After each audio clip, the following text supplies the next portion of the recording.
Salamat po sa mga nanguna sa atin sa pananalangin, kay Ate Soray at kay Ate Tina. Salamat din kay Mark and company in leading us in our worship service or in singing to the Lord.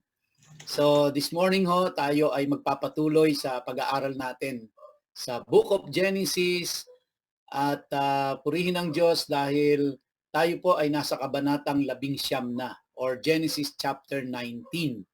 No, mahaba-haba na rin ho yung ating nilakbay at parang kailan lang na nagbibigay ako ng introduction do sa Genesis and now we are on chapter 19. And soon, very soon, hindi natin mamamalayan, we have covered the entire book of Genesis. And then of course, God willing, magpuproceed tayo dun sa Exodus hanggang matapos natin yung first 5 books of the Old Testament. And then let's see where the Lord will lead us at hindi ho tayo mauubusan ng ating pag-aaralan, pag-uusapan sa salita ng Diyos. No? It's going to be a never-ending study of God's Word for as long as we are here on earth. No? So just hang on and sit back and relax at tayo po ay pupunta sa Genesis chapter 19. So let me share with you my screen.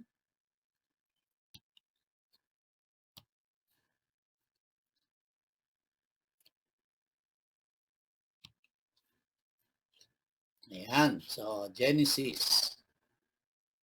Pero bago po tayo magpakalalim, samahan niyo po ako sa isang panalangin.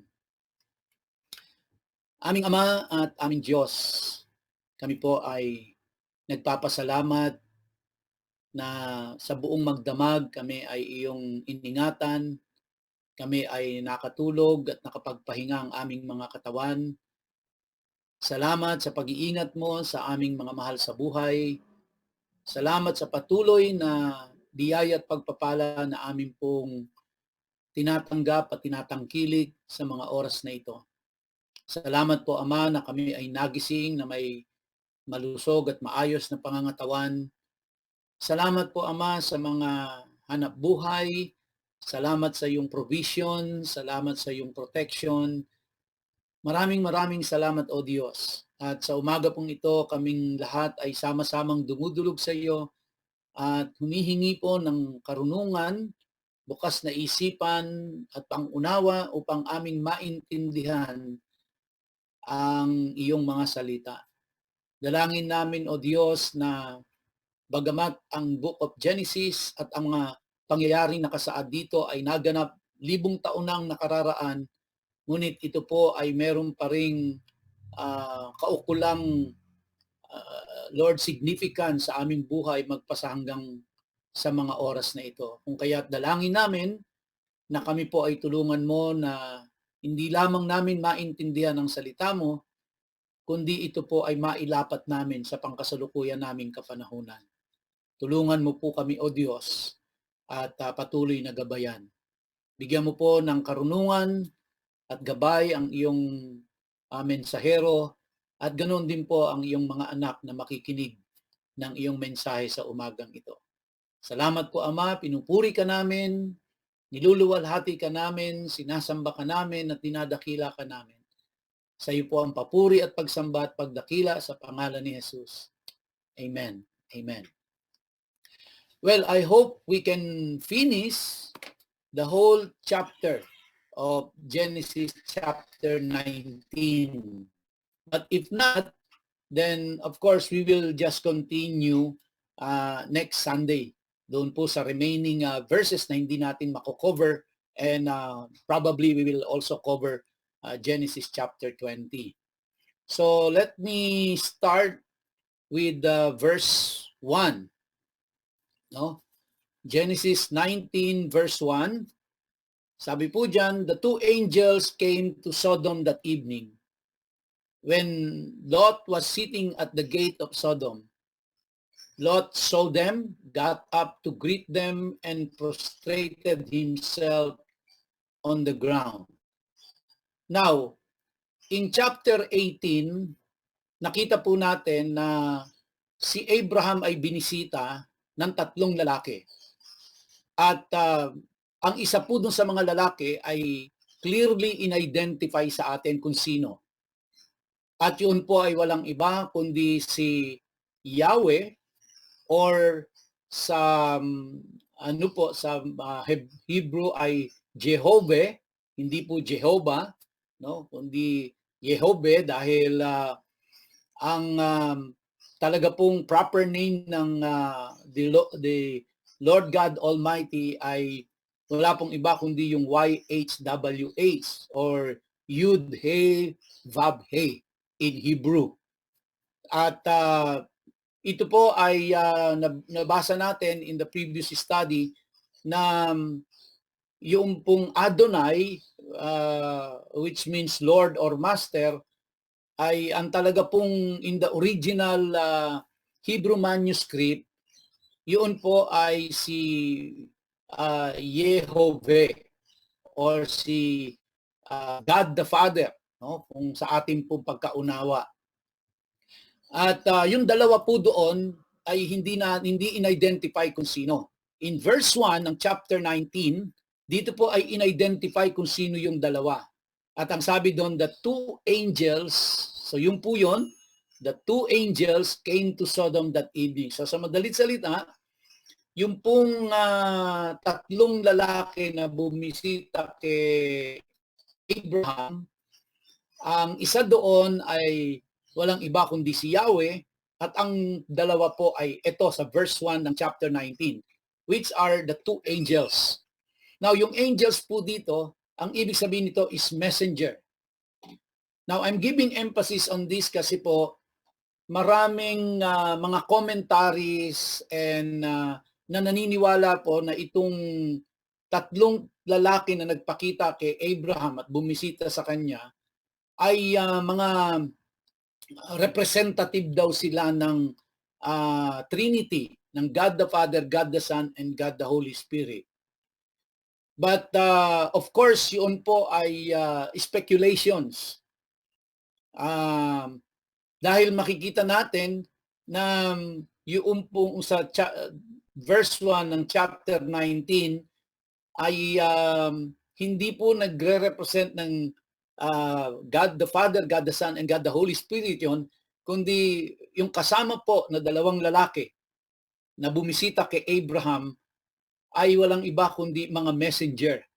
Pero mga angels, mga messenger sila na nagpakita po sa katawang tao, no? Sa katawang tao. But si Yahweh, of course, siya po ay nagpakita sa katawang tao din. Pero in-identify ho sa atin doon na ang isa doon ay walang iba kundi si Yahweh, or sa other translation, si Adonai. But ang tama po talaga doon is not Adonai, no? Kundi ang tama po talaga doon is si Yahweh. Now, nabanggit ko na po sa inyo in our previous study. And I want to challenge you, mga kapatid, na ano po, basahin niyo po yung translation ng the Scriptures, yung Bible na yon, the Scriptures, na ito ay tinranslate po ng Institute for Scripture Research. At sila ay mga Messianic Jew. At ang pinagbasihan po nila dito is the Dead Sea Scroll. At ang ginawa po nila doon, lahat ng pangalan ng Diyos na ano po, na YHWH, ay hindi po nila yon pinalitan. Kaya masusurprise po kayo na yung pong YHWH, or yung Jehovah, or Yud He Vav He, ito po ay more than 6,000 times na inulit-ulit sa Bible. Kaya every time po, no, about, I would say about 99% ng mababasa nating Lord or God or Adonai in the Bible, yun po ay referring to Yahweh, no? Na mas kilala natin na Diyos Ama. So magbibigay ho kasi ito ng ng ng mas maliwanag na interpretation pag binabasa niyo po yung Bible. At mas magbibigay ito ng tamang perspective, mas tamang kahulugan. Kapag yung pong every time na mababasa natin sa English Bible natin yung word na Lord o kaya yung God o kaya yung Adonai, na isa-substitute po natin doon na ang talagang nakasulat doon is Jehovah or Yahweh. And again, as I have said, commonly ang pagkaintindi natin yon doon ay siya yung God the Father. Okay? So kaya dito po, 2 angels came to Sodom that evening. So galing sila kay Abraham and then pumunta sila papunta ng Sodom. Kung natatandaan niyo po, nung sila ay umalis doon kay Abraham, hinatid pa sila ni Abraham. At during that during that time, nagkaroon pa ng bargaining, nakipag-bargain pa si Abraham dito sa mga angels na ito, no? O doon sa tatlo, nakipag-bargain pa siya na kung merong 50 na righteous doon sa Sodom and Gomorrah ay hindi ide-destroy ng Diyos yon. Hanggang nag-bargain siya kung 45, kung 30, kung 20, hanggang na-stop po ng 10. And then pagkatapos ng 10, sabi niya kung merong righteous doon, ang sabi sa kanya ng Diyos, hindi nila ide-destroy ang Sodom and Gomorrah. Now, siyempre po, nagtatanong tayo, bakit hindi itinuloy ni Abraham kung 9 o 8 o 7 hanggang maging 1? Well, ang explanation po doon, kasi sa sa Hebrew numerology, ang number 10 is the representative of all. At pangalawa po, nabanggit ko rin na sa kanila pong kultura, pagka less than 10 ang tao na dumadalo sa synagogue, kunyari, o sa pagtitipon, hindi ho nila tinutuloy ang gawain. Kailangan minimum of 10 ang tao, no? Pagka 9 lang, hindi nila itutuloy ang gawain. Hindi itutuloy ang prayer meeting, hindi itutuloy ang service kapag 9 na tao lang ang dumating. Kailangan 10 because yung 10 ay sa Hebrew numerology, ito po ay representative of all, no? Yan din ho ang dahilan kung bakit hindi naman ang Diyos ang nagsabi na 10% yung ibibigay, pero bakit nag-decide si Abraham na ang ibigay niya kay Melchizedek ay yung pong 10% nung kanyang nakuha doon sa pagkapanalo niya sa digmaan. It is because yung 10 po is the representative of all. Yun po ang ibig sabihin nun, no? So, kaya inatid ni Abraham yung tatlo, kasama po yung 2 angels doon habang papunta sila sa Sodom and Gomorrah. And then during that paghahatid ni Abraham, ini-reveal ng Diyos kay Abraham kung ano ang gagawin nila sa Sodom and Gomorrah. Kaya siya nakikipag-bargain and kaya siya nakipag-negotiate. Because I believe na kaya nakipag-negotiate si Abraham sa Diyos, no? Tungkol doon sa gugunawin yung Sodom and Gomorrah is because during this time, si Lot na kanyang pamangkin ay nandoon nakatira. So kung natatandaan niyo po yung kwento na itong magtiyuhin na ito ay nag-usap at naghiwalay sila at pinili ni Lot na pumunta doon sa Sodom. At doon siya nakatira, no? Minsan na siyang iniligtas ni Abraham nung nagkaroon ng digmaan. No, pinuntahan siya ni Abraham doon, iniligtas si Lot. At iniligtas pati yung mga tauhan niya, pati kabuhayan niya ay nabawi. And now, this time si Lot ay nandoon pa rin.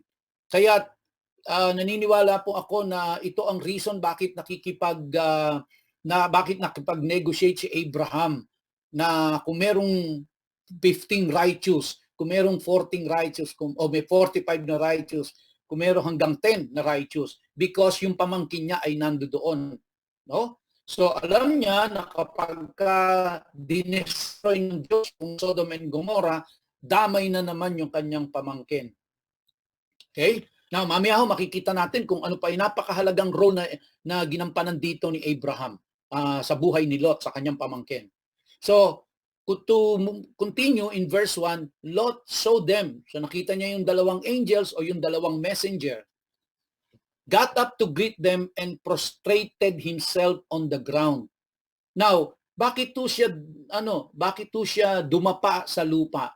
Is it because na-recognize niya na mga angels yon? Remember, sila po ay nasa katawang tao sila, itong mga angels na ito. And probably ito po mga angels na ito, kaya sila nagpapakita sa katawang tao dahil baka pag nagpakita sila as angel, maaring matakot, maaring very scary yung itsura nila. Siguro, I don't know, but nasa katawang tao sila. And then nung makita sila ni Lot, binati sila ni Lot, and sa pagbate, si Lot po ay dumapa sa ground. Ano ibig sabihin nun? Winworship niya ba? Sinamba niya pa? At dahil na-recognize niya na angels? I don't think so. Dahil kasi, in the Orientals during their time, ang pagbati po sa bisita, ang host, sila po ay nagpo-prostrate sa harapan. Parang yung mga Japanese sa panahon natin ngayon, nagba-bow down sila. Tayo po, ginagawa natin pag may bisitang dumating, di ba? Normally, kinakamayan naman natin. Sa kanila pong kapanahunan, dumadapa sila, yumuyok ko, dumadapa sa lupa. Yun po ang kaparaanan ng pagbati nila at pagtanggap sa bisita. Kaya po si Lot, hindi siya nag-prostrate dito dahil na-recognize na ng mga angels sila. Kundi nag-prostrate siya rito dahil ito po ay kaugalian nila. Yan ang uri ng kanilang pagbati sa kanilang bisita. Verse 2, he said, "Hear now, my lords." Now, yung lords po dito mga kapatid, in the English word, yan po ay, ang katumbas niyan ay parang sir. No? Hindi po yan lords dahil, kasi doon sa ibang translation, yan ay Adonai. Now, ang word kasing Adonai, ito po ang Hebrew word sa Lord, Master, at ginagamit po ito, generic term kasi ang Adonai.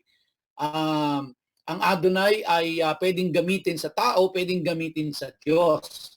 Depende sa context. Now, dito po, kung ma-encounter ninyo na ang ginamit ay yung Adonai, hindi po ibig sabihin na ni-recognize nga ni Lot na yung two angels ay mga spiritual being. So, ito po ay sa ating kapanahunan nga parang "Hear now, my sir." Parang ganun o yun. And then sabi niya, "Please come over to your servant's house."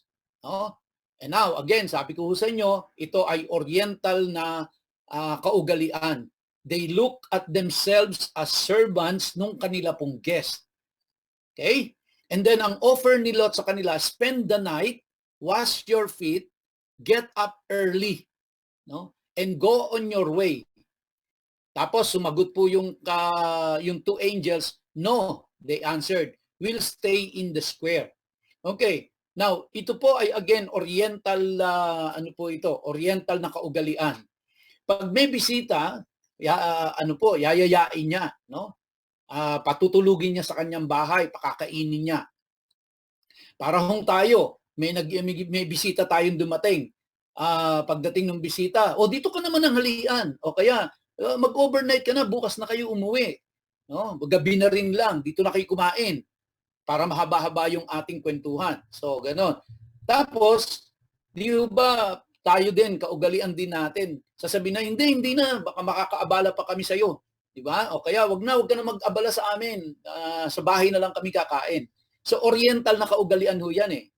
Kaya kaya yung dalawang angels, nung niyaya niya to spend the night with him, sabi nung dalawang angels, "No, we'll stay in the square." Ibig sabihin, dun ho sila sa labas, no? Now, verse 3. But he kept pressing them. So they went home with him, and he made them a meal, baking matzah for their supper, which they ate. Now, sabi po sa verse 3, but he kept pressing them. So again, this is an oriental na kaugalian. Di ba? Tayo din, pag sinabi natin, dito ka na kumain, sasabihin ng ating bisita, hindi, sa bahay na lang ako, ka na mag-abala. Ano po ang sinasabi natin? Di na, dito ka na kumain, naganda na kami, meron ng ano dito. So, ano yan kultura, no? Kaugalian ng mga Orientals. Kaya tingnan nyo, so sabi nung dalawang angels, doon na lang sila sa square, pero nung noong pinilit ni Lot, sabi diyan, they went home with him. Pinagbigyan nila si Lot. So ano yan, Oriental na kaugalian yan. Kaya yung dalawang angels, siyempre nag-adapt sila doon sa kaugalian nila Lot, kaugalian ng mga Orientals. And then sabi diyan, and he made them a meal. Ano po yung meal na pinrepare ni Lot? Ang binake niya po ay matzah para sa kanilang hapunan. Ano po ang matzah? Ang matzah po ay isang uri ng bread na unleavened. Yan po yung bread na pinrepare nila noong sila ay, kung natatandaan nyo sa kwento ng Exodus, di ba? Yan po yung bread na pinrepare nila bago sila lumabas ng Egypt. Kasi po, ano yan, pangmadalian yan. No? Hindi mo iintayin ang pag-alsa niya. Kaya kasi walang yeast yan, walang pampaalsa yan. Now, yan po ay ginagawa nila, nagbe-bake sila ng matzah kapag madalian, kapag paalis na yung bisita or nagmamadali yung bisita. Yan ang ginagawa nila. So, kaya dito pa lang sa kung bakit matzah yung binake ni Lot dito, ibig sabihin po ay merong urgent matters na kailangang gawin yung dalawang angels na yun, na hindi sila pwedeng magtagal. No? Kailangan, kumbaga, mahalaga yung oras sa kanila. Kaya ang binake ni Lot dito ay matzah. And then, kumain sila. No? Kumain sila. Verse 4, but before they could go to bed, so, kumbaga, tapos na magapunan magpapahinga na, matutulog na. But before they could go to bed, the men of the city surrounded the house. The men, now please take note men of the city surrounded the house. At sino-sino daw yung men na yon? Young and old, matanda't bata na mga lalaki. Pinaikutan yung bahay ni Lot. And sabi diyan, everyone from every neighborhood of Sodom. Okay, so tuloy tayo sa verse 5. They called Lot and said to him, where are the men? Okay?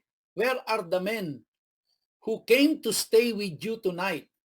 Ano po ang demand nila? Bakit nila hinahanap yung dalawang bisita ni Lot? Ang sabi dito, bring them out to us. We want to have sex with them. No? We want to have sex with them. Now, dito makikita natin na ang umiiral na kasalanan at nagaganap na kasalanan doon po sa Sodom and Gomorrah. Tandaan niyo po, yung Sodom po is the capital ng 5 districts. Kaya hindi po ibig sabihin nito na sa Sodom lang nangyayari ito. Ito po ay nangyayari din sa Gomorrah and the other 3 districts. No? So, kaya laganap ang, kumbaga laganap po ang kabaklaan doon sa lugar ng Sodom and Gomorrah and the 3 districts. At talaga pong hayagan ang nito, talagang hayagan po itong mga pakikipagtalik ng mga lalaki sa lalaki, and I suppose mga babae sa babae din. So kaya po ito po ang nagaganap. Imagine po magkasama yung matanda at bata. So ibig sabihin ito ang nakita ng mga kabataan doon sa mga matatanda. Sinusundan lang kung ano yung kanilang naging yapak at ginagaya sila. At talagang bagsak na bagsak po ang moralidad ng Sodom and Gomorrah and the rest of the 3 districts. So, imagine niyo po, hindi nila kilala yung tao doon, nakita nila yon. Bakit ito nila nakita? Kasi since ang Sodom po is a walled city, ibig sabihin napapaligiran sila ng pader, isa lang ang entrance exit, no?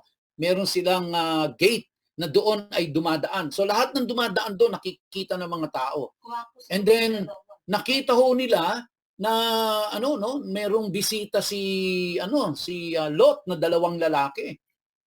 So sabi dito, bring them out to us. We want to have sex with them. No? Gusto nila makipagtalik dun sa dalawang lalaki. Remember, mga lalaki ho yun, no, na pumunta, mga bata't matanda na mga lalaki ang pumunta doon kay Lot para gusto nilang makipagtalik doon sa bisita ni Lot na dalawang angels. Siyempre, hindi naman nila alam na angels yon. Alam nila, tao eh. No? And then, yun nga, medyo merong side comment dito sa likod ko. Siguro daw gwapo yung dalawang angels, no? Probably po, no? Siguro mga gwapo nga talaga sila. But the thing is, talaga pong laganap na, sagad na sa buto, ika nga, ang immoralidad dito sa lugar na ito. Kaya po papunta yung dalawang angels doon at meron silang message no, na ide-destroy yung Sodom and Gomorrah. Mamaya makikita natin bakit sila pumunta doon. Sabi sa verse 6, Lot went out to them and stood in the doorway, closing the door behind him. So lumabas si Lot, tapos sinara niya yung pinto. No? Sinara niya yung pinto. Siguro po kaya niya sinara yung pinto, nakikita niya na nagiging unruly na yung mga lalaki na bata't matanda dun sa labas, no? And then sabi ni Lot, please my brothers, don't do such a wicked thing. Okay? So makita natin, no, sa pagtingin ni Lot, yun ay wicked. Okay? Sa pagtingin ni Lot, yun ay wicked. Hindi dapat yun, hindi dapat ginagawa. Sa madalit salita po, pag titingnan natin, meron pa hong righteous na natitira doon sa Sodom and Gomorrah. No, meron hong righteous. And dito makikita natin yung principle at yung pattern na nakita natin sa ating Panginoon since the beginning of time, na ang Diyos po ay ihiwalay niya talaga ang righteous kapag mag-e-execute siya ng judgment sa mga wicked. Ihiwalay niya talaga. Yan ang pattern ng Diyos hanggang sa Book of Revelation. Kaya lagi ko pong inuulit-ulit sa inyo mga kapatid, no, na tayo po, because we believe in Jesus Christ, we put our faith in Jesus Christ, and we receive Him as our Lord and Savior, tayo po ay considered righteous. Kaya po dahil tayo ay righteous by virtue of our relationship with the Lord Jesus Christ as our Savior, the Lord will separate us from the wicked the moment na in-execute niya ang kanyang judgment, ang kanyang wrath. Kaya yun po yung sinasabi ko, na maaaring dumanas tayo ng pain, ng sickness, ng tribulation, ng persecutions, pero hindi ho tayo dadanas ng wrath ng Diyos. Hindi ho tayo dadanas ng puot ng Diyos. Purihin ang ating Panginoon. No? And then, sabi ni Lot, please my brothers, don't do such a wicked thing. Verse 8, look here. Ito, mabigat ho ito. Sabi ni Lot, look here, I have 2 daughters who are virgins. Please, let me bring them out to you, and you can do with them what seems good to you. But don't do anything to these men since they are guests in my house. Now, ito hindi natin mag-grasp ito no? Kasi imagine niyo po, kunyari may pumunta sa inyong bahay at sabi gusto makipagtalik dun sa bisita ninyo. Ang sasabihin ba natin ay hindi ho, andi dito yung 2 kong anak na wala pang asawa, mga virgin yan. Pwede niyong sila ang raping ninyo. Pambira. Hindi ho natin gagawin yan. Pero bakit ganito? Bakit ganito si Lot? Bakit ang kanya pong ibinibigay yung 2 anak niyang babae na mga dalaga pa, na mga virgins pa, no? Again, ito po ay kultura during that time na pagka meron kang guest, yung guest mo ay mahalaga sa iyo yan kesa sa pamilya mo. Puproteksyonan mo ang iyong guest kesa sa pamilya mo. Pananagutan mo kasi sila kapag sila ay naging bisita mo sa iyong tahanan. Yan po ay kaugalian nila noon. Kaya bakit ganito ang offer ni Lot? Sa atin, hindi ho natin mauunawaan to sa panahon natin ngayon dahil hindi ho natin gagawin yan. At ang iisipin natin, wala sa katinuan tong si Lot para iibigay niya yung 2 niyang anak na pwedeng gahasain ng mga matanda at batang mga lalaki doon sa labas kaysa doon sa dalawang bisita niya. Pero dahil yan po ay kaugalian, no? Yan po ay kaugalian nila doon sa panahon nila noon. I'm not saying this is correct. Definitely in our standards today, this is not correct. But sa kanila pong kaugalian yan. Okay? Sabi niya, pwede niyong raping yung mga anak ko, pero wag niyong gagalawin tong mga bisita ko since they are guests in my house, no? Pero tingnan niyo po ano ang naging tugon ng mga lalaki doon na matanda't bata. Sabi sa kanya, stand back, no? Umalis ka diyan. This guy came to live here and now he's decided to play judge. Sino po 'yon? Ang tinutukoy nila si Lot. Kasi si Lot po, alam natin, hindi ho naman talaga taga-Sodom siya. Si Lot ay kasama ni Abraham. Naghiwalay lang silang dalawa. Di ba? At ang pinili ni Lot na tiran ay ang Sodom. Dahil nga, nakubkob nila yun eh. No? Kasama yun sa tinalong bansa ni Abraham. You can still remember po yung nakaraan nating pag-aaral.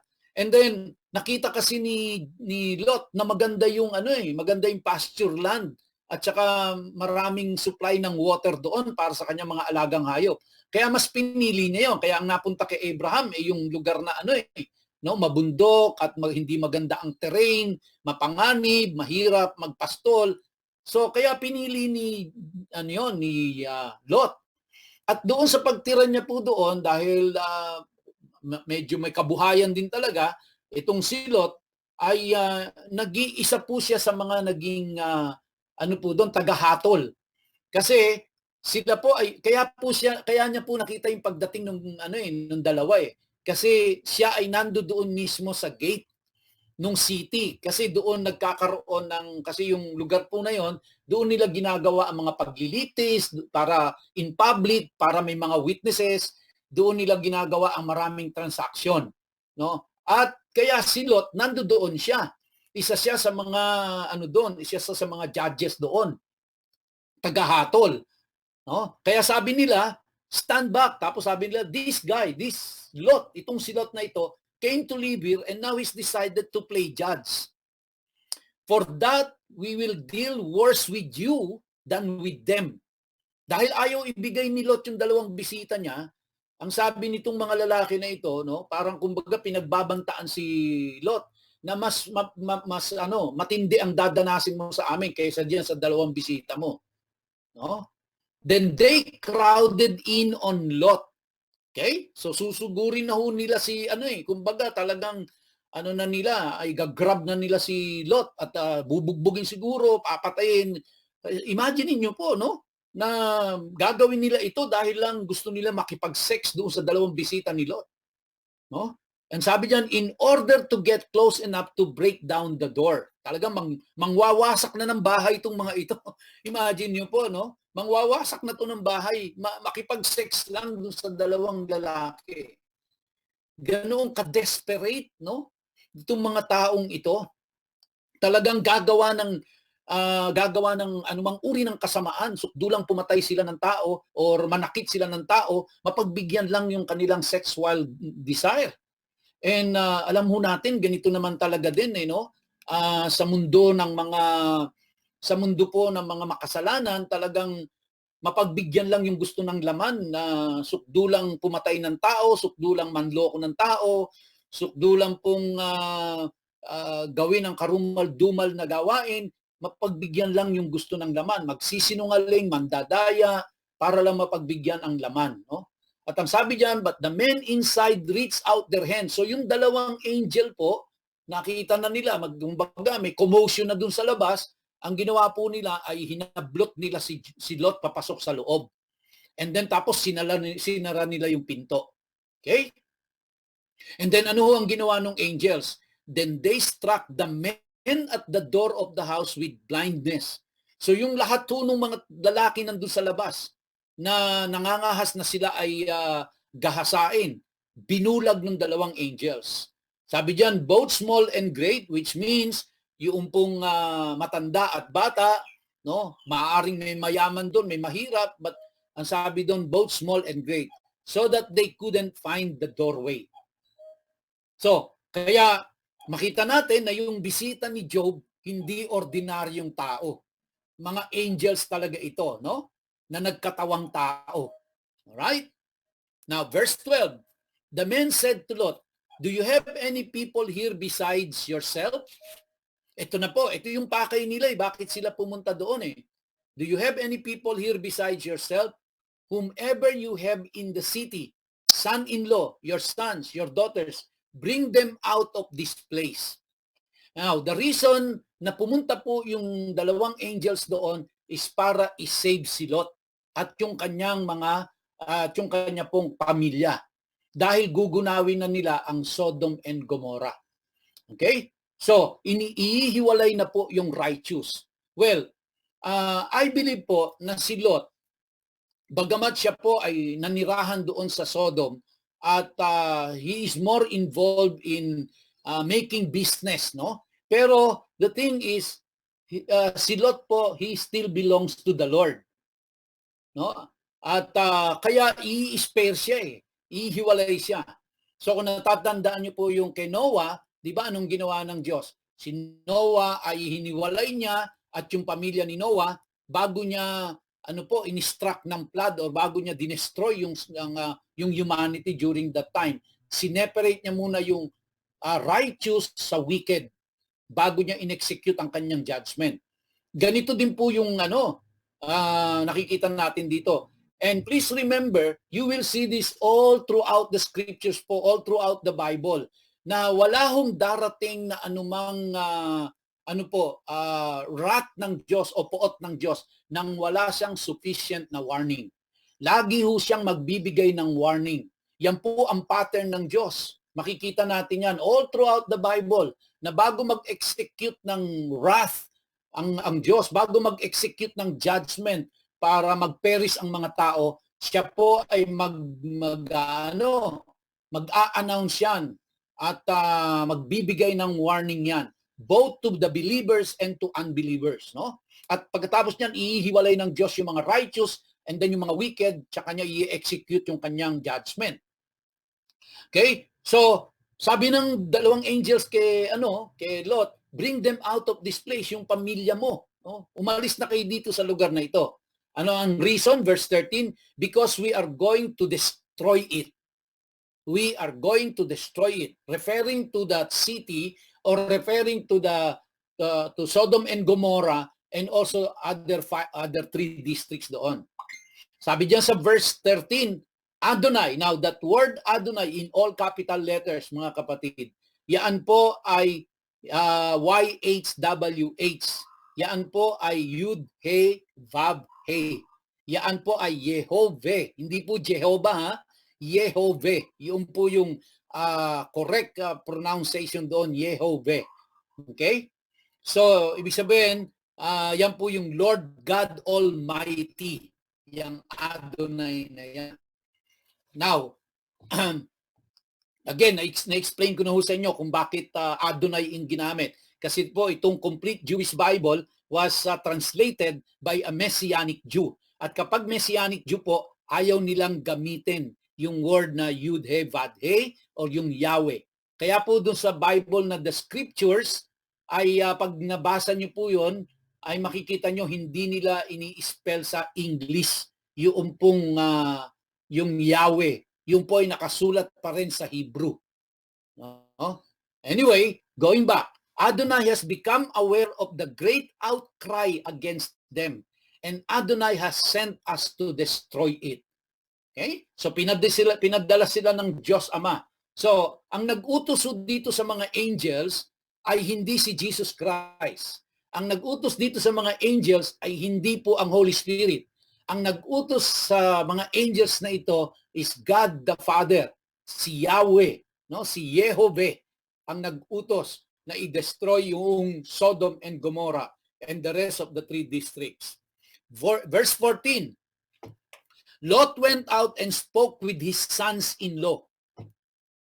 Now, bagamat dito po mga kapatid ay binabanggit na yung dalawang anak ni Lot ay dalaga pa, virgin pa. So paano siya nagkaroon ng sons-in-law? Okay? Maaari po kasi nung time na yan, si Lot ay meron pang ibang anak na babae na may asawa. At ito yung mga manugang niya. Or it could be na ito pong sons-in-law na ito ay engaged to be married doon sa dalawa niyang anak. Kaya kinukonsidered na sila as mga manugang. No? So pinuntahan niya yung kanyang manugang or mamanugangin at sabi diyan, who had married his daughters and said, "Get up and leave this place because Adonai is going to destroy the city." Now, during that time po, pangkaraniwan po mga kapatid na ang isang pamilya, ang isang mag-asawa ay minimum ang anak nila ay 5 hanggang 6. Minimum ho yun. Okay? So kaya presumably dito po sa time na ito kay Lot, hindi lang ho 2 babae yung anak niya. Meron pa siyang ibang mga anak. Kaya na nga po, kaya ang assumption natin dito, yung sons-in-law niya rito ay asawa noong iba pang anak ni Lot, no? At sabi niya, "Get up and leave this place because Adonai is going to destroy the city." But his sons-in-law did not take him seriously. Now, mga kapatid, si Lot, no, makikita natin talaga pong bagamat si Lot ay maihahambing po natin na parang isang carnal Christians kung tawagin natin sa panahon natin ngayon, no? Christian pero mas mas involved sa mga bagay ng mundong ito, no? Pero ito po si Lot. Now, pero siya po ay maituturing na siya ay righteous, no? Okay? And then at sineryoso niya, no? Sineryoso niya yung sinabi ng mga angels. Kasi siguro na-recognize niya na po na hindi po ang karaniwang tao to eh. Kasi marahil nakita niya po na binulag yung mga lalaki dun sa labas eh. May kapangyarihan to, no? So kaya sineryoso niya po. At siyempre sabi sa kanya na si Yahweh ang nag-utos sa amin i-destroy itong city na ito. So pinuntahan niya yung kanyang mga manugang. Pero ano ang sabi sa atin? His sons-in-law did not take him seriously. Alam niyo po, ito ang malungkot. Ito sa ating kapanahunan ngayon, hindi ho ba? Ilan na ho ang kamag-anak natin na pinuntahan, binahaginan, sinyeran, pero hindi ho tayo siniseryoso. Hindi ho tayo pinakikinggan, hindi tayo iniintindi. Hindi naniniwala sa atin. At talagang kahit anong pakita ho natin, kahit anong share natin, hindi ho tayo siniseryoso. Kahit ho yung mga kaibigan natin, kapitbahay natin, talagang may mga tao ho na kamag-anak pa natin na talagang hindi ho tayo siseryosohin sa ating mensahe sa kanila. Kapag sinabi natin na darating ang panahon, nagugunawin ng Diyos, hindi tayo iintindihin na mayroong Savior si Jesus Christ, hindi ho tayo siseryosohin diyan. Okay? So ganito nangyari kay Lot, hindi siya sineryoso ng kanyang mga manugang or mamanugangin, no? Now, the following day, when morning came, the angels told Lot to hurry. Sabi nila, "Get up," they said. Kaya po yung tinapay na niluto nila, matza no? Kasi nga ito ang reason. Dahil kailangan magmadali sila. Wala silang panahon para mag-prepare ng matagalang pagkain. "Get up," they said, "and take your wife and your 2 daughters who are here. Otherwise, you will be swept away in the punishment of the city." Again, here is the principle that we can see. The Lord will definitely separate the righteous from the wicked before He execute His judgment. Verse 16, "But he dallied." Ano pong dallied? But he hesitated. So the men took hold of his hand. Kasi parang nag-aalanganin pa ho si si Lot. Kaya ang ginawa ho ng mga angels, kinuha na sa kamay, hinawakan na sa kamay si Lot at yung kanyang sabi niyan, took hold of his hand, his wife's hand, and the hands of his 2 daughters. And then Adonai was being merciful to him. Look at that. No? The Lord God or Yehovah, or Yahweh, the Lord God Almighty was being merciful to him. Alam niyo po, ito lang talaga din ang nagligtas sa atin yung mercy ng Diyos. Kinahabagan ho tayo ng Diyos. Lahat ho tayo for that matter. Kinahabagan ho tayo ng Diyos kung bakit tayo na-save, kung bakit tayo naligtas. It is because of God's mercy sa atin. And then sabi diyan, and led them, leaving them outside the city. Ano na ho ito? Talagang kumbaga madalian na ito na kailangan ng i-execute na yung judgment. When they had brought them out, he said, flee for your life. Don't look behind you and don't stop anywhere in the plain, but escape to the hills. Otherwise, you will be swept away. Okay? So saan daw pinapupunta? Doon po sa hills. No? Doon sa mga kabundukan. At ang sabi sa kanila, don't look behind you. Na mga kapatid, ito pong word na don't look behind you, yan po is an idiom. No, hindi po ang ibig sabihin niyan ay huwag kayong lilingon. Kasi pangkaraniwan noong naintindihan natin, yung asawa ni Lot lumingon. Pero hindi po yung don't look behind you, yan po is a Hebrew idiom na ang ibig sabihin po niyan ay huwag kang mag-hesitate. Kaya po doon sa verse 16, bakit po yun ang sinabi ng angels? Kasi doon sa verse 16 po, nakita nila na si Lot ay nag-hesitate, no? Kasi sabi doon, but he dallied. Nag-hesitate to si Lot. For whatever reason, siya ay nag-hesitate. So kaya sabi ng angel sa kanya, don't look behind you. No? Hindi po yan literal na wag kang lilingon. Yan po ang ibig sabihin niya because it is an idiom, it is an expression na ang ibig sabihin, wag kang mag-hesitate. Okay? Walang hesitation, just run. No? Just go, just flee. And don't stop anywhere in the plain, but escape to the hills. Now, let's look at the response ni Lot. Sabi sa verse 18, Lot said to them, please, no, my Lord. Here your servant has already found favor in your sight. Kasi nga, ililigtas siya, no? And you have shown me even greater mercy by saving my life. But I cannot escape to the hills because I'm afraid the disaster will overtake me and I will die. Now, here we can see the personality of Lot.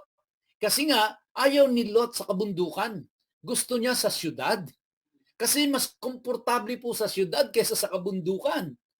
Okay? Kaya nga nung pinapili siya ni Abraham kung saan niya gusto, pinili niya ang Sodom kahit alam ni Lot na lugar ng mga makasalanan yun. Pero dahil syudad yun mas maginhawa buhay doon kaysa sa kabundukan. Ito, kumbaga, gipitan na. No? Ang iniisip pa rin ni Lot, ayaw niya sa bundok. Gusto ko doon sa syudad. Kasi sabi niya po doon sa verse 20, look, there's a town nearby to flee, and it's a small one. No, there's a town, there's a city, no? It's a small one. Please let me escape there. Isn't it just a small one? And that way, I will stay alive. Now, pinagbigyan naman ho siya ng mga anghel. Sabi, all right, I agree to what you have asked. I won't overthrow the city of which you have spoken. So kaya, sabi po nung angel, yung pupuntahan mo, hindi namin idadama yon. So nakikita ho natin dito, no? Na talagang isa-separate ng Diyos ang righteous sa wicked bago siya mag-execute ng judgment. At ihintayin niya na maiwalay niya muna ang righteous sa wicked bago niya i-execute yung kanyang judgment doon sa sa wicked. So hangga't hindi niya naihiwalay yon, hindi niya i-execute yung kanyang yung kanyang judgment. Kaya sabi sa kanya kay Lot, hurry and escape to that place because I cannot do anything until you arrive there. Now, can you see that? I cannot do anything until you arrive there. So meaning, the angels wants to make sure that they are really safe before they execute the judgment. Gusto nila safe na safe si Lot, no? For this reason, the city was named Zoar, or ibig sabihin small. Actually, yung city po na yon, ang pangalan talaga niya, o yung town na yon, no? O yung city na yon, natatakbuhan ni Lot, ang talagang pangalan po niya ay Bela, or Bela. No? So, pero pinalitan ng pangalan nito at ginawang Zoar. which means small. Now, verse 23, by the time Lot had come to Zoar, the sun had risen over the land. So, ibig sabihin, no, medyo naglakbay pa si Lot, no? Naglakbay pa sila papunta doon hanggang sinikatan na ng araw. Okay? Verse 24, then Adonai caused sulfur and fire.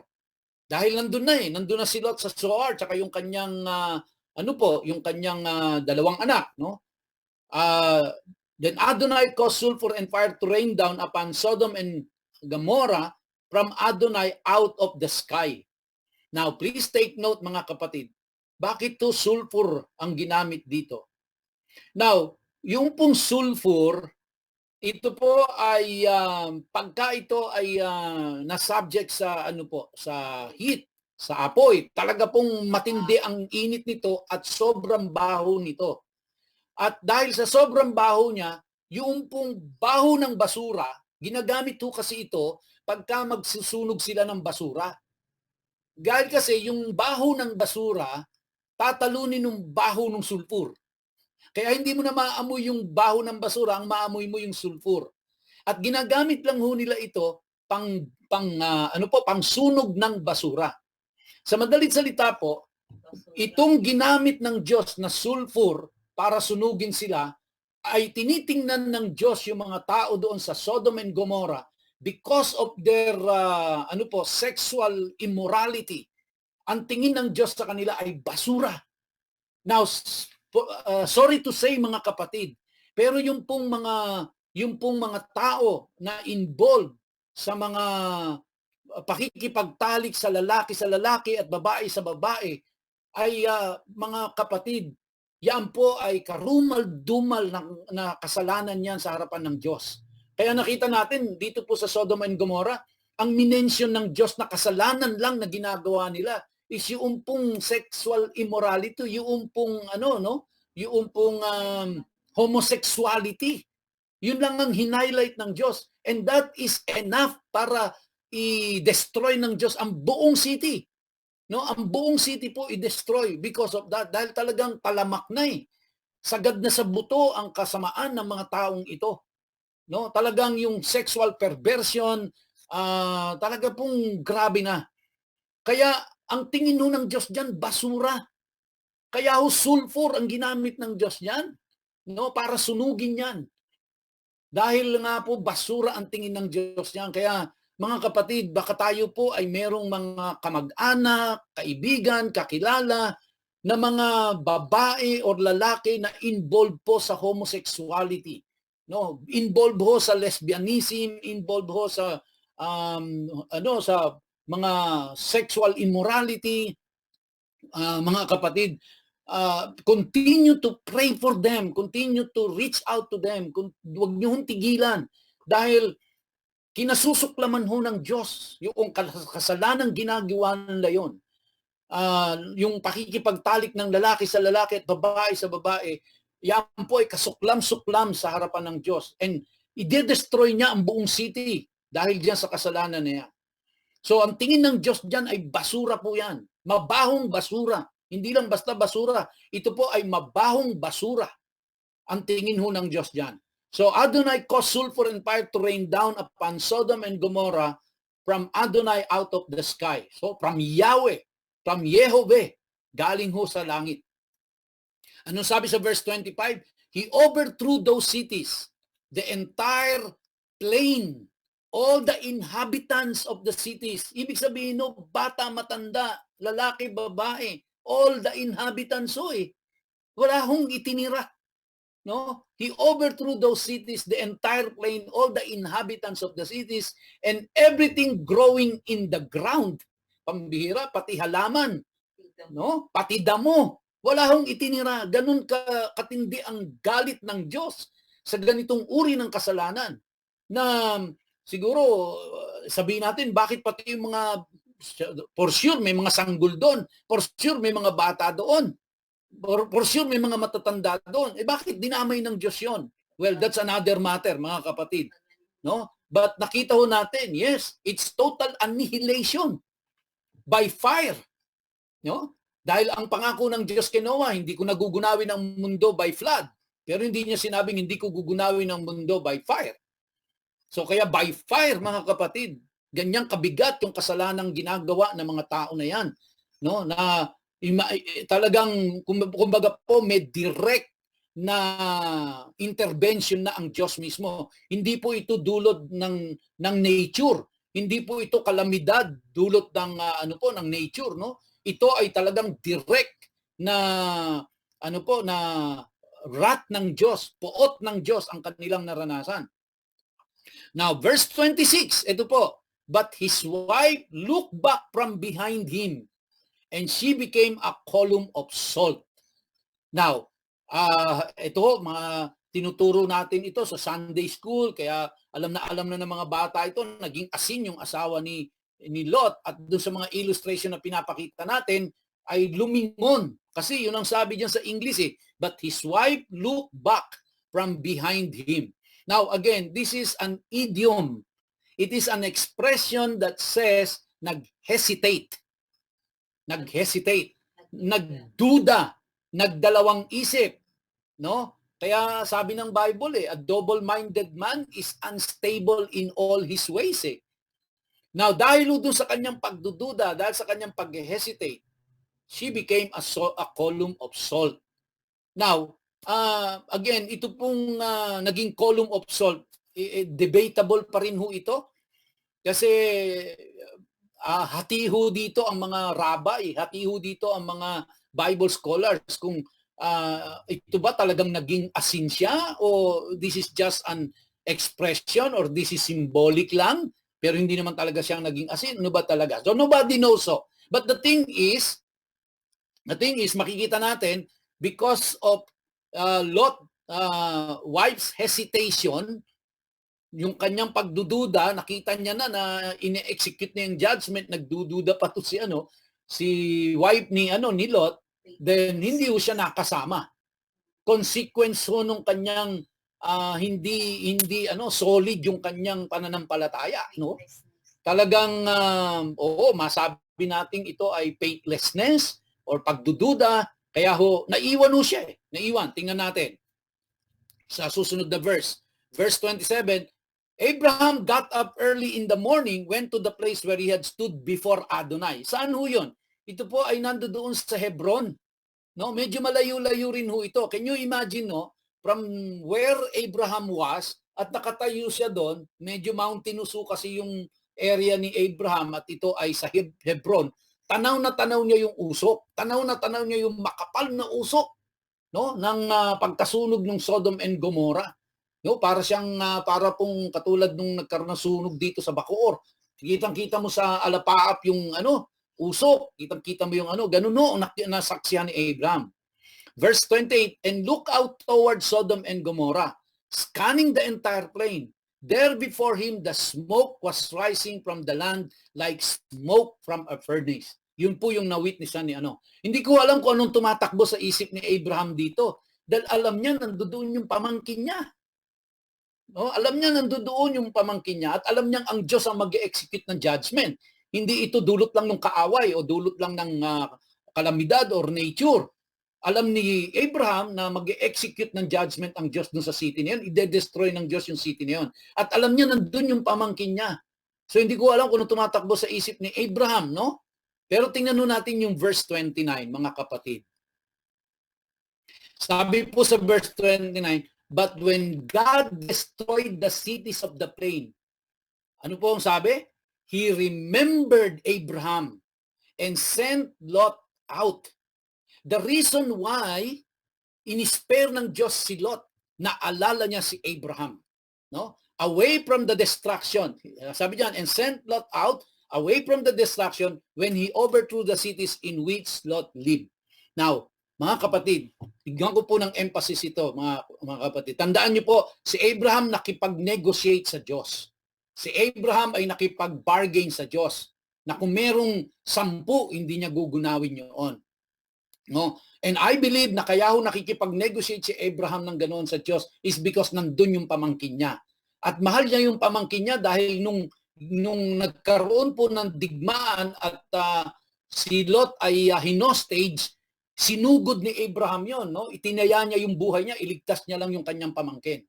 But more than that, mga kapatid, yung pong ibig sabihin nito, he remembered Abraham, mga kapatid, kasi si Abraham po was constantly interceding and praying for his pamangkin. Kaya wag ho nating mamalaitin ang pananalangin natin. No, yung ipapanalangin ho natin yung ating mga pamangkin, yung ating mga anak, yung ating mga magulang, kapatid, mahal sa buhay, dahil pinakikinggan ho ng Diyos ang ating panalangin. And just recently, nakita ho natin, yung pamangkin ko ho na nandoon sa Kuwait, na tinamaan ng COVID, na lahat ng symptoms nasa kanya, at nagdi-dehydrate na, at siya ay nasa point of death na, mga kapatid. At kung natatandaan niyo po, nag-send ako ng message sa inyo, please pray for my pamangkin. No? And please intercede. At lahat tayo, tapos si Ate Soray ay nag-organize ng prayer brigade na hanggang 12 o'clock ng gabi, by the hour ay may nananalangin. Mga kapatid, ngayon po yung pamangkin ko parang hindi nagka-COVID. Malakas na ulit, back to normal ang buhay. Tapos pati yung kasama niyang 2 Pinay doon, gumaling din. Tapos yung 4, yung kanyang inaalagaan bata doon na 2 na mga, I'm not sure kung Turkey sila or ano pong lahi noon. Pati yung mag-asawa na ano din, nag-critical na rin dahil sa COVID. Lahat to sila doon ay na spare. At yung pamangkin ko po ay siya po ay in-spare ni Lord. Ngayon back to normal, no? Ito si Lot, dahil mahal niya po si Abraham po, mahal niya yung pamangkin niya. He kept on praying and interceding for Lot. Kaya dito sabi po, but when God destroyed the cities of the plain, He, meaning God, meaning Yahweh, Jehovah, remembered Abraham. And as a response to that, God sent Lot out away from the destruction. So, kaya po, let us continue praying po, no, interceding for our children, for our grandchildren, for our pamangkin, mga mahalo natin sa buhay. Let's continue. Huwag tayong sawaan na manalangin dahil nakikinig ko ang Diyos, no, sa ating panalangin. Verse 30, Lot went out from Zoar and lived. Tapusin ko na ho, mga kapatid. Tagbigyan nyo na ako para hindi tayo mabitin. Sabi po sa verse 30, Lot went out from Zoar and lived in the hills with his 2 daughters. Makita nyo po, no? Hindi nakasama yung asawa. Iwanan niya yung asawa, ang kasama niya ay yung 2 niyang anak. Okay? At saan sila pumunta? So, galing sila dun sa Zoar, yun yung pinili niya kasi na lugar, yung small city, pumunta rin sila dun sa hills. At ang sabi diyan, kasama niya yung 2 anak niya. Very significant to ito, mga kapatid. Just stay with me. Sabi diyan, because he was afraid to stay in Zoar, he and his 2 daughters lived in a cave. Now, alam niyo po, yung desisyon ni Lot na humiwalay sa kanyang tito at pumunta sa Sodom, no? Ito po ay nagdulot ito ng maling desisyon na ginawa ni Lot. Because sabi ko nga noong nakaraan, nakatingin lang si Lot sa physical. Nakatingin lang siya sa ganda ng Sodom. Nakatingin lang siya sa ganda nung pasture land. Nakatingin lang siya dun sa advantages na makukuha niya doon. Pero hindi niya tiningnan na makasalanang syudad ito, mapapaligiran siya ng mga taong mga makasalanan at sukdulan at sagad ang kasalanang nangyayari dito. Hindi niya po tiningnan yun, no? And then ito na naman, nandoon na siya sa city, pumayag na po yung yung angel na doon ka sa city. Okay? So meaning to say, kung pumayag na yung angels na doon ka sa city, you stay there and you are protected. Kaso nakita niya yung city nagliliyab O siguro malapit-lapit lang yung baka dahil city rin itong Zoar, inisip niya na baka ito madamay. No? Pero pinayagan na siya ng angel Hindi na siya dapat umalis doon pero nagdesisyon siyang umalis at pumunta doon sa kabundukan. At tumira sila kasama niya yung kanyang 2 anak doon po sa kuweba. Now, ano ang nangyari na sumunod? Okay? Ito ho, nag-usap yung magkapatid. Yung 2 babae nag-usap dahil nasa kuweba sila. Sabi nila, the firstborn said to the younger, our father is old. Kung ilang taon si Lot, hindi natin alam. And there isn't a man on earth to come into us customary in the world. Now, bakit to ganito? Sabi nila, our father is old and there isn't a man on earth. Bakit to? Kasi ang tingin nila, nung sinunog ng Diyos yung Sodom and Gomorrah, kasama yung tatlong city, sinunog na ang buong mundo. At sila na lang yung tao na natitirang buhay. Ngayon, nag-alala po itong magkapatid na babae na ito, dalawang babae magkapatid, nag-alala sila na hindi sila maaanakan kasi wala nang lalaki. Dahil ginunaw na ng Diyos ang buong mundo. Yun ang ano nila sa tingin nila, wala pa naman hong CNN nung araw, wala pa naman hong wala pang Facebook noon, no? Hindi pa nila alam kung ano nangyayari sa buong paligid talaga. Hindi nila alam na yun ay localized lang. Na yung Sodom and Gomorrah at yung 5 districts pa nakasama doon, yung 3 districts pa, yun lang ang sinunog ng Diyos. Hindi yung buong mundo. So nag-alala sila, wala nang lalaki. Now, bakit ito? Kasi, again, pupunta ho tayo sa kultura. Kaya napakahalaga pong iniintindi natin ang kultura eh. No? Napakahalagang alam natin kung anong umiiral na kultura sa panahon na yon para mabigyan natin ng tamang interpretasyon ang binabasa natin sa Biblia. No? Sabi nila, there isn't a man on earth. So nangangamba sila na wala ng lalaki. Bakit naman? Ano ngayon kung wala ng lalaki? Kasi po, ang paniwala ho ng mga babae noon, ang talagang katungkulan lang nila ay mag-anak. Kaya ho, ganun din si Sarah na sobrang na magkakaanak pa ba ako kung matanda na ako. Kaya nga po ang ginawa niya, yung katulong ang kinuha niya para anakan ni no? Anakan ni Abraham. At tapos aangkinin niya na anak niya yon. So kasi nga ho, ang babae nung panahon na yon, ang kaisipan nila, ang pangunahin at unang tungkulin nila at kumbaga para bang nag-iisang pinakamahalagang tungkulin nila ay mag-anak. Kapag hindi ho sila nag-anak, ang tingin nila wala silang silbi.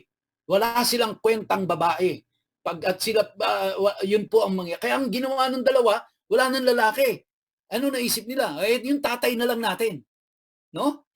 Kaya sabi nila, paano? Anong gagawin natin?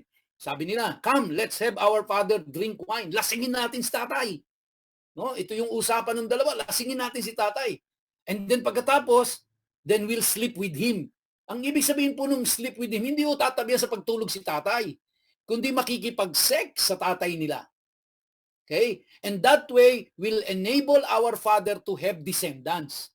So magkakaroon ng anak. Okay? So yun ang nagkasundo yung panganay at yung bunso. Na, sige, gawin natin yan. Lasingin natin si tatay. Hindi ko na alam kung saan sila kumuha ng wine. Siguro, pagpunta nila doon, bit-bit na nila yun doon. May wine sila doon. I do not know. Pero may paraan sila para lasingin yung tatay. So yung tatay po nalasing. Sabi sa verse 33, so they plied their father with wine that night, and the older one went in, yung panganay muna, and slept with their father, meaning nakipag-sex sa tatay niya. Yung tatay niya naman, sabi diyan, he didn't know when she lay down or when she got up. Sa sobrang kalasingan ni tatay, hindi niya na alam kung ano nangyari nung time na yon. No? Nag-blackout na siya at wala siyang kamalay-malay na nakipag-sex siya sa sarili niyang anak. Okay? And then, verse 34, the following day, the older said to the younger, here I slept last night with my father. Let's make him drink wine again tonight, and you go in and sleep with him. And that way will enable our father to have descendants. So, yung panganay po, no? Sabi nung panganay, ikaw naman, tapos na ako. Para makasiguro tayo na magkakaroon ng descendants si tatay. Okay? So, pumayag din yung si bunso. Siya naman, nilasang niya naman si tatay. No? And then, nung malasing, ayun, nakipagtalik naman yung bunso. They plied their father with wine that night also, and the younger got up and slept with him. And he didn't know when she lay down or when she got up. Sa madalit salita, sa kalasingan, hindi rin alam ni Lot na siya'y nakikipagtalik na sa kanyang sariling mga anak. No? Thus, both the daughters of Lot became pregnant by their father. Now, mga kapatid, nung unang panahon po, kahit nung panahon nila, ito po ay hindi na tama sa paningin ng mga tao. Kapag ikaw ay nagkaanak ka sa sarili mong anak, yan po ay karumal-dumal sa kanila. Yun po ay kumbaga they will look down on you. Ayan ang tingin nila, kaya hindi ho acceptable yan. Sa panahon nila, do sa Sodom and Gomorrah, mas acceptable pa na makipagtali ka sa lalaki-lalaki at babae-babae kaysa po dun sa tatay na makikipagtalik sa anak. Well, lahat po yun hindi acceptable. Okay? So ano naging dito na ho tayo magtatapos mga kapatid. I'm done. The older one gave birth to a son and called him Moab. He is the ancestor of Moab to this day. So yung pong naging anak ni Lot do sa kanyang panganay, yun po ang mga Moabites. Verse 38, the younger also gave birth to a son, parehas lalaki, no? And she called him Ben-Ami. Yung Ben po dito, ang ibig sabihin ng Ben, hindi po pangalan niya, no? Yung Ben po is son or anak, no? Ben-Ami. He is the ancestor of the people of Ammon to this day.